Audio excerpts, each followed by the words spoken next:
Buenos días, queridos hermanos, a una nueva reflexión de la porción de la palabra del Señor para nuestras vidas, para edificación del cuerpo de Cristo, la nación santa, el pueblo adquirido por Dios. Vamos a orar. Señor, te damos gracias esta mañana por la oportunidad que nos das de congregarnos por medio de este espacio y de apartarnos a conciencia unos minutos para escuchar tu voz y traer una meditación a nuestras vidas. Gracias te damos por el pan nuestro de cada día que tú nos das. En el nombre de Yeshua. Amén. Amén. Tres amigos deciden no dar su examen. Eh, no, no, estos tres amigos universitarios, de por cierto, no se habían preparado bien y deciden colocar una excusa ante el profesor. No asisten al examen, inventan un matrimonio, se ensucian sus ropas, se decoran con maquillajes de fiesta, de cotillón, eh, ensucian y embarran eh, su ropa y le comentan al profesor que venían de este matrimonio, habían quedado en Pana y al estropearse el vehículo no alcanzaron a llegar a tiempo al examen. El maestro decide darles una oportunidad y les dijo, en 3 días más les tomaré el examen. Y llega el día del examen, les entrega una hoja a cada uno y un lápiz, les entrega solo 4 preguntas y les dice, si responden las 4 bien, serán aprobados en excelencia. Prohibido hablar, solo escrito. Y dice la pregunta número 1. ¿Cuál era el nombre del esposo y la esposa? ¿De qué color era la corbata del novio? ¿En qué lugar fue el matrimonio? ¿Y qué marca era el vehículo que se estropeó? El profesor fue muy audaz, ¿verdad? Enseñanza para nosotros. Ser honesto significa no mentir, no robar, no engañar, sea cual sea el modo, desarrollamos la fuerza del carácter y ganamos la confianza de las personas que nos rodean. La integridad siempre paga.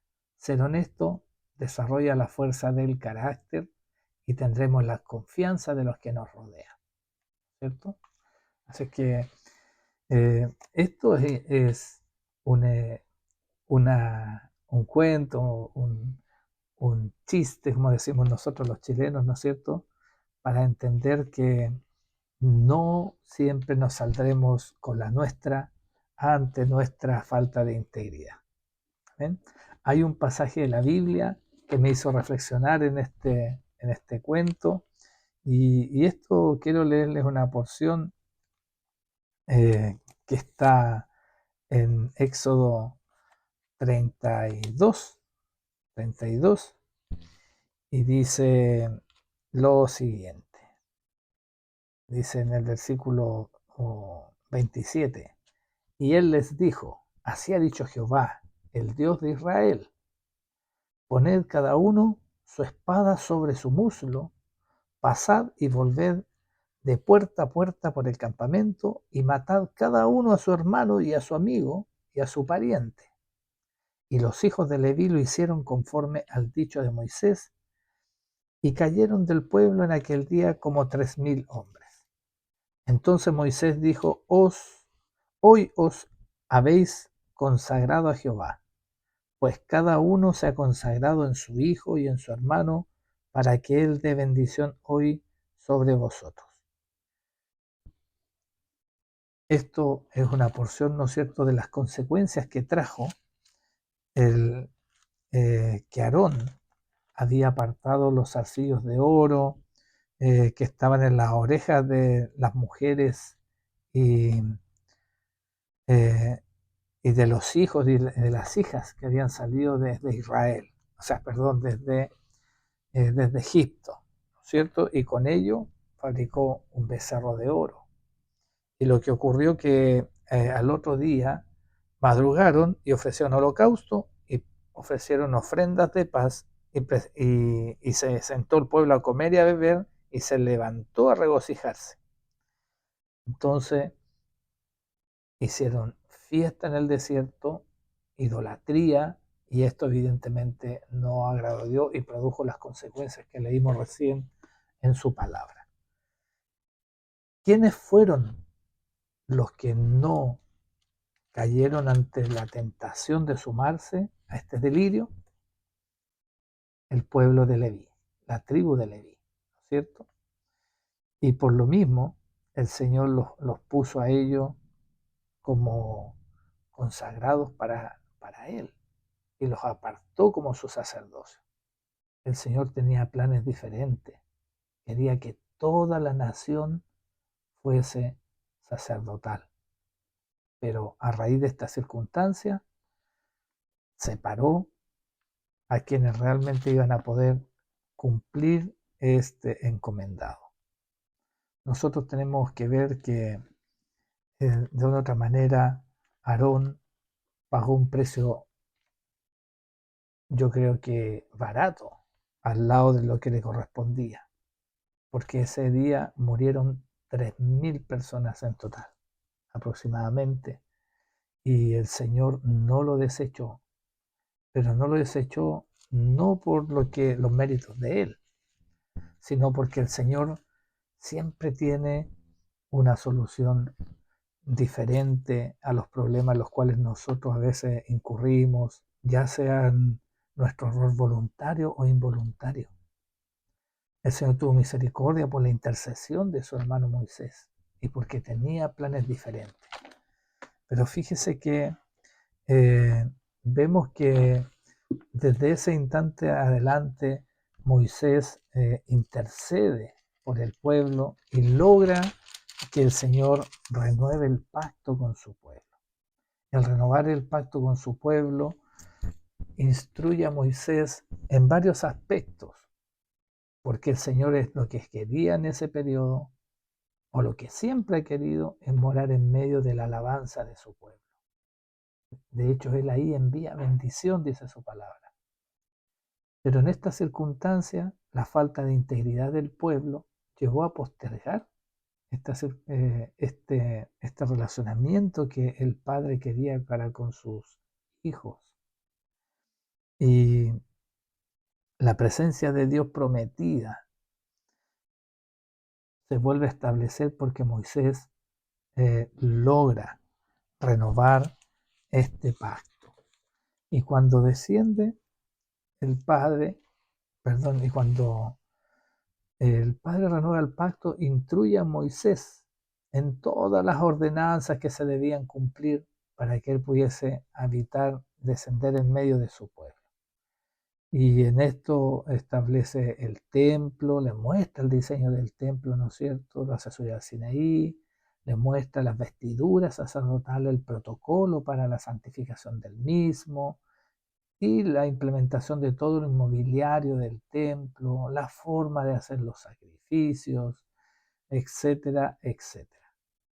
Luego que instruye a Moisés, Moisés empieza la obra y empieza y le pide ofrendas al pueblo y luego y logra levantar el templo, logra edificar todo lo que el Señor le había instruido, pero no sin contar con la ayuda, ¿no es cierto?, del Espíritu de Dios que que vino a morar en Bezaleel y a Joliab, los cuales fueron que Dios le entregó espíritu en sabiduría, en inteligencia, en ciencia y en toda arte, para que pudiese proyectar los diseños para trabajar en oro, en plata, en bronce, en tallar la piedra de engaste, en las obras de madera y en todo lo que él había instruido a Moisés. Es así como Moisés parte la construcción de todo y logra el acometido de esto. Llega el minuto que tiene que colocar la obra, levantar ya la expiación, el día de la expiación. Y resulta que había apartado al sacerdocio durante 7 días. Tuvieron que estar Aarón y sus hijos durante 7 días adentro del templo, apartado, guardado, para efecto de poder partir este servicio que el Señor había encomendado a él como sacerdote. Imagínense que en su registro y en su recuerdo estaba el fallo de haber levantado un ídolo de idolatría, y ahora él había tenido la honra tremenda de que, de que su hermano lo hubiese lavado, desnudo, lo vistió, lo coronó con adornos sacerdotales de piedras preciosas, haciéndolo ver como en ese minuto un hombre como príncipe de Dios, y con una gran placa de oro sobre la mitra en la frente que decía santidad a Jehová. Selló en su frente lo que él no había logrado antes de no ser intervenido por la obra del Señor a través del siervo Moisés. Y el Señor tiene eh, ese especial pensamiento, porque lo primero que hace, ¿cierto? A Aarón lo hace hacer expiación primero que todo por, por él y sus pecados y los pecados del pueblo. ¿Y sabe qué es lo que hace? Les traen un becerro para que él pueda hacer el primer sacrificio. Es como como un humor sarcástico, ¿no? En eso que él usó para fallarle a Dios, el Señor ahora lo usa para expiar sus pecados y poder iniciar una nueva vida de un sacerdocio santo. Así también pasa para con nuestros llamados muchas veces. Uno que antes destruía familia, ahora el Señor usa nuestras vidas, nuestro testimonio para su gloria, para fortalecer familias. Uno que perseguía cristianos, Saulo de Tarso, el Señor le cambia el nombre y ahora lo utiliza para su gloria como apóstol para los gentiles. Uno que antes estaba en drogadicción, hoy día transformado por el poder y la mente de Cristo, es ahora quien tiene la carga y va por ellos y cree en ellos. Esta es la misericordia del Señor que tiene para con nuestras vidas, así como lo hizo con el humor sarcástico, digo yo, con Aarón, pero en realidad tenía que pasar por la experiencia esa prueba para que él, a través de este varón con un corazón genuinamente arrepentido, pudiese cumplir la mejor labor en esta obra. Esto no significa que hay que vivir en esto. Si no has tenido una caída estrepitosa y has guardado tu vida, sí, guárdate de la idolatría. Recordemos que había también un joven rico que habló con nuestro Señor Jesucristo, ¿no es cierto? El joven rico, donde eh, él quiso saber cómo podía alcanzar la vida eterna y le preguntó al maestro, y Jesús le dijo: los mandamientos sabes, no adulteres, no mates, no hurtes, es decir, era el que fuera íntegro con sus prójimos, porque de esos mandamientos le llamó la atención. Y él le dijo: maestro, todo lo he guardado desde mi juventud. Entonces Jesús, mirándole, dice, le amó.